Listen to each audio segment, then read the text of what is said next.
Arctic is a land of breathtaking beauty and brutal cold, where survival is a way of life. Scattered across Alaska, Canada, Greenland, Scandinavia, and Russia, the indigenous peoples of this frozen world, known as circumpolar tribes, have spent centuries mastering the art of living in one of the toughest environments on Earth. Each tribe has its own unique traditions, shaped by the land, the ice, and an unbreakable spirit. But one group stands out from the rest, not just for their incredible customs, but for their unmatched ability to thrive where most wouldn't last a day. Before we dive into their extraordinary story, let's first explore the other remarkable Arctic tribes that call this icy wilderness home. Yupic. The Yupic people live in southwestern Alaska, stretching from Bristol Bay along the Bering Sea to Norton Sound. Their lives are closely linked to nature, and their homes were built around the land's gifts. In summer and spring, families gathered at fish camps to catch salmon and other fish from great rivers like the Yukon, Kuskokwim, and Nushagak. They also hunted moose, caribou, whales, walruses, seals, and sea lions. Even in winter, when food was scarcer, they gathered bird eggs, berries, and roots to help keep their families fed. At the center of the Yupic community was the men's communal house, known as the Kazgik. Here, men not only celebrated festivals and ceremonies, but also taught young boys how to survive in the wild. Boys learned to hunt, make tools, and build kayaks, skills that would help them through life. The ceremonies often involved a shaman, who played a key role in the spiritual life of the community by connecting people with nature and the spirit world. In the winter, when families came together, the Kazgik became a warm center for storytelling, singing, and dancing. Right next door was the women's house, called the Enna. Here, mothers and older women passed on important skills to the young girls. They taught them how to sew, cook, and weave clothes from animal hides. The close connection between the Kazgik and the Enna shows how the Yupic believed that both men and women needed to learn a bit of each other's work. This mixing of lessons helped everyone in the community understand all parts of their way of life. The Yupic dances are a special part of their culture.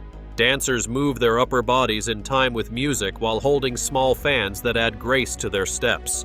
The style of dance can be calm, energetic, or even humorous, showing the many moods of Yupic life. One very interesting tradition is the way children are named. A child is given the name of the last person in the community who passed away, a sign that no one truly leaves but is reborn in a new generation. The Yupic language itself means real person, a fitting word for a people who live so deeply with the land. Their traditions tell of the spirit of the raven, a clever hero who helped shape the world. His stories are full of lessons, laughter, and warnings about the importance of thinking before acting. Today, many Yupics still follow these old ways, gathering food from nature and keeping their ceremonies alive. Their story is one of respect for the land, the balance of nature, and the strength of community, a story that continues to inspire new generations. Nanets. The Nanets have learned to live well in the frozen lands of the Arctic. They know a lot about snow, ice, and the hard ground called permafrost. This deep knowledge helps them move across the tundra with their reindeer. Their words for the many types of snow show how important nature is to them.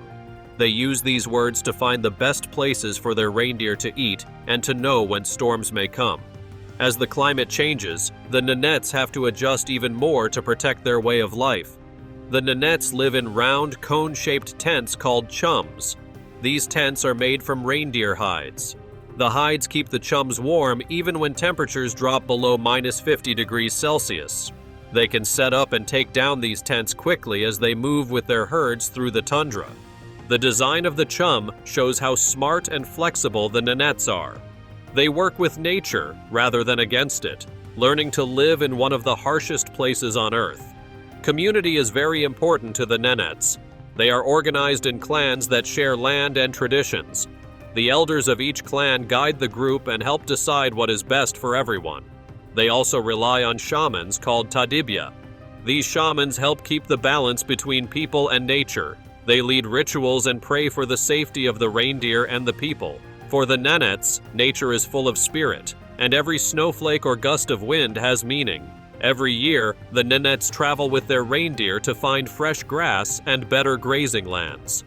This long journey is not easy, but it is a part of their life.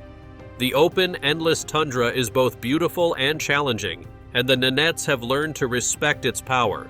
However, new roads and industrial projects sometimes block their paths and disturb the wild lands they depend on. The Nanets' way of life is a strong mix of ancient skills and modern challenges. They show a deep respect for nature, a careful balance between taking care of the land and using its gifts, and a strong sense of community. Their story is one of survival and respect, passing down knowledge and traditions through every generation. The Nanets remind us that living with nature means listening to its quiet, powerful voice every day. Alutes. The Aleut people, who come from the Aleutian Islands and parts of coastal Alaska, have a rich culture shaped by life at sea. Their name may come from a word meaning island or bald rock, and their history is as deep as the ocean they call home. The Alutes have always depended on the sea for food. They hunted sea otters, seals, sea lions, walruses, and whales, and they fished for salmon and shellfish. Each hunt and catch was a way of life, a tradition passed down through families for many generations. Aleut homes, known as barabaras, were built over pits with roofs supported by driftwood or even whale bones. The walls were made of chunks of sod, and a small opening in the roof or a door built into a sidewall let in light and smoke. Inside, stone oil lamps kept the space warm and bright during long, cold winters. When the sea was calm and friendly, the Alutes took to the water in small, sturdy boats called bidarkas.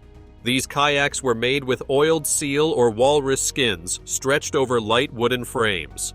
With two cockpits, one for the paddler and one for the harpooner, these boats were built for quick and agile moves.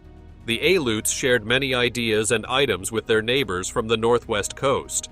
Trade allowed them to share tools, clothes, and even ways of thinking. They decorated their clothes with bright colors using animal hair and dyed skins, showing off creativity and pride in their heritage. Their baskets, woven from ryegrass, were both useful and beautiful. Social life among the Alutes was organized by rank. Village chiefs, called toyuns, led with the help of nobles. These leaders were seen by the symbols they owned, like shells or amber, which marked their high status. However, not everyone was equal. Under the chiefs were the common folks and even slaves. Even with these differences, the Aleut people shared a strong sense of community and respect for the sea. The sea was not just a source of food, but also a part of the Aleut spirit. Their songs, dances, and stories celebrated the ocean and its bounty. They also faced hard times when outsiders came. Russian traders once forced the Alutes into dangerous work, and the waves of history brought new challenges during wars and economic changes. Today, many Alutes live in protected villages on the mainland and work in fishing or canneries, keeping alive the traditions and skills of their ancestors. The Aleut story is one of courage, adaptation, and a never-ending bond with the sea, a bond that continues to shape their life in the Arctic. Alaskan Athabascans. The Alaskan Athabascans, also known as the Otna, have a unique way of life that grew in the wild lands of Alaska. Their language and customs have been kept alive despite big changes brought by outsiders. Their history is like a long tale of how people learned to live with nature, finding a way to work with the land, water, and forests. They traveled and settled in places that no one else could, making a home in harsh weather and rugged mountains. From early days, the Athabascans learned to care for their land. Their ancestors believed that everything in nature has a purpose. They cut dead branches from trees to help them grow stronger, cleared dead logs from paths, and picked up twigs to help the ground stay healthy. These small acts showed a deep care for nature that still lives in their hearts today. The elders of the community passed down these lessons through stories and careful work. They believed that every animal, plant, and rock had a reason for being. In the Athabascan view, nature was a living partner that needed respect and care. Life for the Athabascans was closely tied to the seasons. In the summer, families would gather fresh berries, fish in clear streams, and hunt wild game. In the long, dark winters, they used stored food and gathered around warm fires to share stories. The arrival of roads and railways, like the Alaska Railroad and later highways, brought big changes. These new paths connected them to cities and markets, but also changed the way they lived, opening their remote homes to outside ideas and goods. Today, the Athabascan people keep many old traditions alive. They teach the young about the land, using stories that explain why the earth, trees, and animals matter. Their culture is one of care, community, and the deep knowledge of nature. They believe that by taking only what they need and always giving back, they honor the world around them. This respect for the earth is passed down through each generation, reminding everyone that nature is a gift to be protected. The Athabascans continue to celebrate their history and culture, working together to keep their unique way of life strong in a changing world. Corac. The Corac people come from the eastern part of Siberia. They have a rich life that is closely tied to nature, family, and ancient ways of living. Their society follows a patrilineal system, which means family ties pass from fathers to children. Marriage is usually between one man and one woman, and families make decisions together without one chief leading them all. For a long time, the Corac lived by reindeer herding, fishing, and hunting. Reindeer were not only food, but also provided hides for clothing and materials for tools and transport. Every part of the reindeer was used, showing great care for nature's gifts. Along the coast, Corac people built homes partly underground in winter to stay warm. In summer, they set up tents using poles to hold their shelters up. Fishing was an important way to get food. The Corac used simple boats made from wood or animal skin. They ventured out to catch fish and other sea animals, while women spent their time gathering berries and roots during the short summer season. Spiritual life plays a strong role in the Corac community. Shamanism is a common belief, and both family-based and professional shamans lead rituals. They use drumming and prayers to connect with the spirits of nature and their ancestors. These rituals help keep the balance of life and nature, a belief that has been passed down for many generations. Today, the Corac face challenges like the loss of their native language. Many speak Russian now, but efforts are underway to bring back the Corac tongue through education and community programs. In 2007, administrative changes made it harder for the Corac to be seen on the national stage. Despite these challenges, the Corac people continue to work together to keep their rich heritage alive, honoring the old ways and nature that support their lives. The Yukar. The Yukar are a small group of people living in the Arctic, known for their deep bond with nature and a rich mix of shamanism and animism. Their beliefs center on the idea that all parts of nature have spirits, and nothing is separate from the living world. They hold a special respect for their ancestors and the natural forces around them. One of the most important spirits in their world is Pugu, the sun god. Pugu is seen as the highest judge who keeps the moral order and watches over the community. At the heart of Yukar spirituality is the role of the shaman, called an Alma.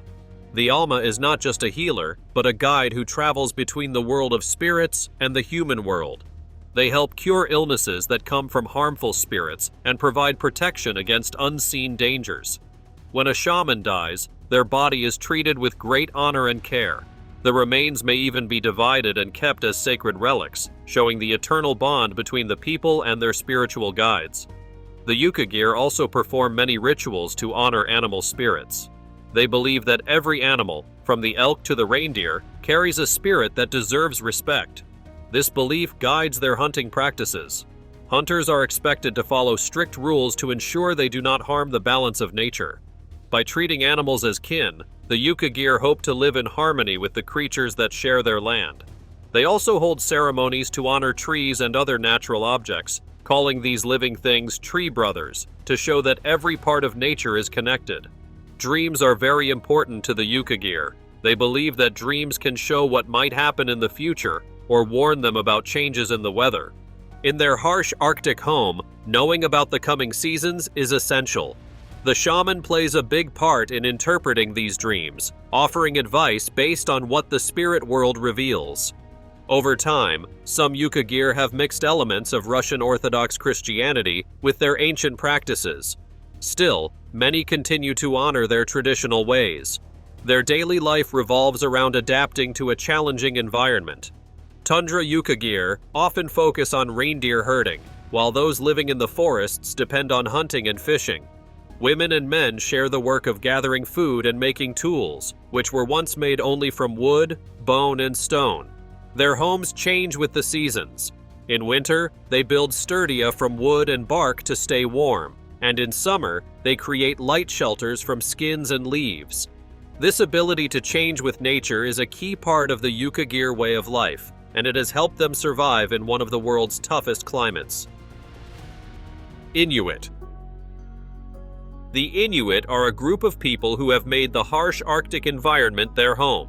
They live in parts of Canada, Greenland, Alaska, and Russia. With a history stretching back many centuries, the Inuit have learned to live in one of the world's toughest places by working closely with nature. They speak languages that belong to the Eskimo Aleut family and have rich traditions passed down through many generations. For the Inuit, the land, ice, and sea are part of who they are. They rely on the animals around them, not only for food, but for everything they need. Seals, whales, and fish provide meat, while skins and bones help them make warm clothing, sturdy tools, and cozy shelters. Their close relationship with nature means that every hunt is done with great care and respect. They always give thanks to the animal's spirit for its gift, a practice that shows their deep understanding of balance in the wild. Traditionally, the Inuit lived a nomadic life, moving with the seasons to follow animal herds and the availability of food. Today, many still practice traditional hunting and fishing methods, even as modern life changes the way they live. Their knowledge of the land and ice, passed down through stories and songs, is unmatched and is essential for surviving long, dark winters and unpredictable weather. Art and music are important parts of Inuit culture.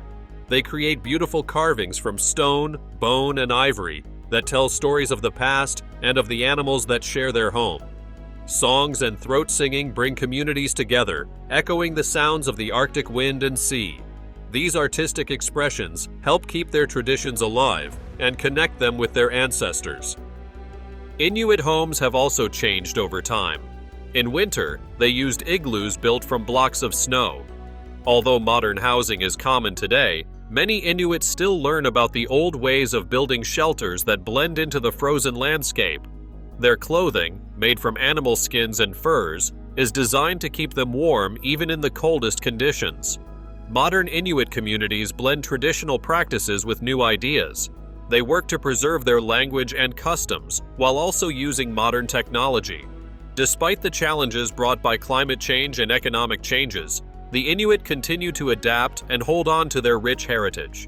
Their strength, resilience, and deep love for nature make them an inspiring people who show the world the value of living in balance with the environment. The Gwich'in. The Gwich'in people have a long and loving relationship with the caribou. For them, the caribou is much more than a source of food. It is a symbol of their identity and a vital part of daily life. In the Gwich'in language, caribou are known as vadzai. The caribou not only feeds families but also provides materials for clothing, shelter, and tools. Every part of the animal is used, and this respect shows how the Gwich'in view nature as a partner in life. Hunting the porcupine. Caribou herd has been a tradition for many generations. The Gwich'in have learned the ways of the caribou, how they move, where they gather, and when they travel. This knowledge is passed down from elders to young people so that each generation can continue to hunt respectfully and sustainably. The Gwich'in believe that by respecting the rules of nature, they are lucky and blessed. Stories and traditions about the caribou run deep in the Gwich'in community. Many legends tell of how the people and the animals share a special bond. These stories are told at family gatherings and during community events. Traditional dances and ceremonies often celebrate the caribou's important role in their lives, keeping the spirit of the animal alive in the hearts of all. In recent times, the Gwich'in have become strong voices in protecting the caribou and their land. They have worked hard to stop projects like oil drilling in the Arctic National Wildlife Refuge, where the caribou herd gathers to have their young. The health of the caribou is seen as directly tied to the survival of the Gwich'in way of life. The Gwich'in community also shares ideas and traditions with other groups in the region.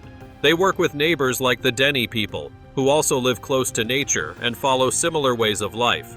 Together, these groups strive to pass on their traditional knowledge and protect the environment for future generations. Every day, the Gwich'in honor the caribou by using its gifts wisely and keeping the old ways alive.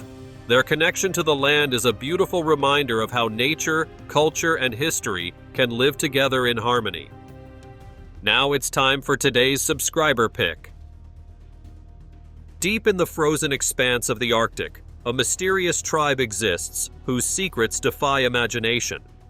An ancient community with rituals rooted in ancestral lore inhabits the icy wasteland.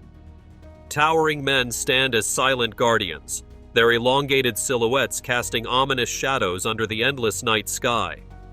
Elders of the tribe whisper an eerie warning. Here's why you should never be alone with this Arctic tribe. In the heart of a forgotten valley, the tribe's rites unfold beneath swirling northern lights, as enigmatic chants resonate across frost-covered plains. The imposing figures seem to possess a mystical power, commanding respect and fear. Shadows of tradition and myth merge with the relentless wind, stirring curiosity and dread among those who dare approach. As the legends of the tribe grow and tales of their uncanny strength spread, can any outsider truly comprehend the profound mysteries woven into the frozen night? Khanty and Mansi. The Khanty and Mansi are two closely related tribes who live in the taiga forests of Russia. Their lives are intertwined with the natural world, and they are best known for their unique bear ceremonies. For these tribes, the bear is more than just an animal. It is seen as a relative and even an ancestor. They believe that the bear is the son of the great god Torum, who stands for fairness and protects the forest. This strong respect for the bear is at the heart of many of their customs. When a bear is hunted, the Khanty and Mansi hold a special festival to honor its spirit. They treat every part of the bear with care and gratitude. The bear's skin is often decorated with ribbons and arranged respectfully in the home. The festival is full of singing, dancing, and storytelling. These activities help the community come together and ease the pain that comes from taking a life. They believe that by showing respect, they can keep the balance with nature intact. Life for the Khanty and Mansi is built around the rhythms of the taiga. The forest and rivers provide food, water, and materials for building homes and making tools. Their traditions are passed down through family lines, with each generation learning how to live in harmony with the land. In their communities, family ties are strong, and the system is patrilineal, meaning that family heritage is passed from father to son. Ceremonies in Khanty and Mansi culture often include performances. Community members wear masks and costumes to play different roles in the stories of nature and spirit. Shamans, who are seen as the bridge between humans and the spiritual world, lead many of these ceremonies. They help explain the messages from nature and guide the people through difficult times. Both the Khanty and Mansi have rich oral traditions. They share stories about the land, the animals, and the great bear who watches over them. These tales help keep their history alive and remind everyone of the deep connection they share with nature. Today, there are efforts in Russia to promote and protect the cultures of these tribes. Exhibits, festivals, and local education help ensure that their heritage is not forgotten. In every ceremony and every daily act, the Khanty and Mansi show that nature is not just a resource, but a living part of their world. Their respect for the bear and the forest is a lesson in how to live with care and gratitude for all life. The Sami Tribe. The Sami people live in the vast, cold lands of northern Europe, in a region called Sapmi. Their history goes back thousands of years after the Ice Age, and they have built a unique culture that fits well with their harsh environment. Today, Sami communities can be found in Norway, Sweden, Finland, and parts of Russia. Their way of life is filled with traditions passed down through many generations. Reindeer herding is one of the most important parts of Sami culture. Around 10,000 Sami still follow this practice today. Reindeer provide food, warm clothing, and materials for tools. Every part of the animal is used with care and respect. Families follow reindeer herds on seasonal migrations along routes called vajat. This movement with the seasons helps them make the most of nature's gifts. Reindeer herding is not only a way to survive, but also a proud part of the Sami identity. Hunting, fishing, and gathering wild food were also important to the Sami in the past. As they lived closely with nature, they learned its ways very well. Their knowledge of the land and the seasons helped them survive even during the coldest winters. This deep understanding of nature is passed on through stories, songs, and everyday work. Sami art and music are vibrant expressions of their connection to the land. One special form of music is called Yupic. Yupic is a simple, soulful song that tells stories about people, animals, and places. This form of singing is one of the oldest in Europe and is still loved today. In addition to music, the Sami are known for their handicrafts, known as duoji. They make beautiful items such as carved wood, woven fabrics, and silver jewelry that carry important symbols and meanings. Traditional Sami clothing, called gakti, is both practical and decorative. It is made to keep out the cold and is decorated with colorful patterns and silver ornaments. These clothes tell stories about family and tradition, and they are often worn during festivals and important events. The Sami have a rich spiritual life, once based on ancient beliefs in nature, spirits, and sacred places called siedi. Although many Sami later adopted Christianity, they still remember and honor the old ways. Their spiritual practices continue to mix elements of the past with new ideas, showing great strength and flexibility. Over the years, the Sami have faced many challenges. They have fought to protect their land and their way of life against pressures from larger governments and modern industries. Today, they continue to work hard to keep their traditions alive. The Sami story is one of resilience, respect for nature, and a deep, ongoing love for the land they call home.